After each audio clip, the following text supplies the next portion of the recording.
Almost 1 in 5 vehicles Ford sells in Europe is an SUV, and anything that remotely looks like a sport utility vehicle is bound to be successful. Enter the Ford Fiesta Active, which is nothing more, nothing less than a jacked up version of the 5-door Fiesta hatchback.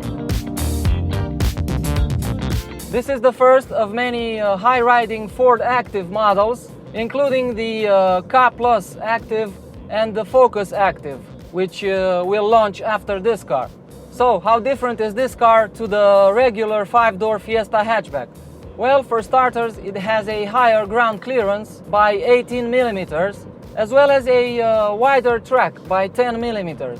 Besides the increased ground clearance and wider tracks, this car also looks more like a crossover thanks to the plastic body cladding, the unique alloy wheels, and the roof rails. All of those come standard. Something else that needs to be said about the Fiesta Active is that it features a slightly softer suspension setup, and you can feel that even though these roads I'm driving on right now in the south of France are well surfaced.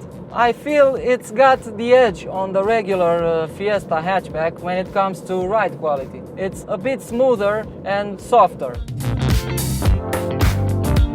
This softer suspension will definitely come in handy when driving over poor quality roads and on the roads that are not paved, because Ford says this car can be taken for an occasional trip off the beaten track. While it doesn't have all-wheel drive, the Fiesta Active introduces a new driving mode called Slippery, which I'm sure you've guessed it by now. It's designed to prevent the car from losing grip on slippery roads. For example, during winter on roads that are covered by ice or snow. Interestingly, Ford claims this car combines the regular Fiesta's sharp handling characteristics with SUV-like qualities. If you ask me, Ford has every right to enter this niche of high-riding hatchbacks. After all, many automakers have done so in recent years, but I don't really see the point in doing so, because having driven this car on twisty mountain roads, on the highway and in between, I have to say that it offers a pretty good compromise between handling and comfort, and I think it's even better than the regular Fiesta in this respect. But if you want your Fiesta to handle as sharply as possible, you should go for the regular Fiesta, not this Active version, because while driving it on those mountain roads, I realized that it has a higher center of gravity and it rolls a bit more in corners. It's nothing bothersome, but it has to be said that compared to the regular Fiesta, this one isn't as sharp to drive. The rest of the package is basically the same. You get the same engines.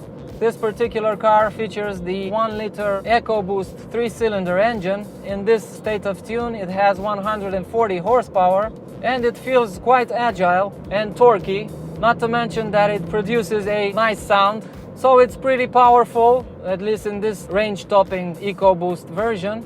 You can also get it with 1.5-liter diesels in 85 horsepower and 120 horsepower guys. So it's a pretty complete package. What I'm not convinced about is whether it's worth spending more money to get the Fiesta Active instead of going for the cheaper regular Fiesta, which is essentially the same car minus the jacked up suspension and the SUV design cues. And let's face it, it's not like you are going to take this car to off-road trails or something like that.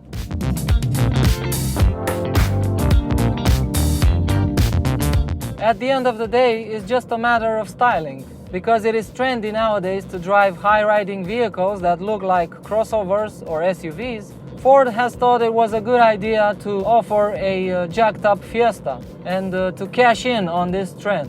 And I think they will do really well with this Fiesta Active, because it's a pretty good overall package and it looks brilliant.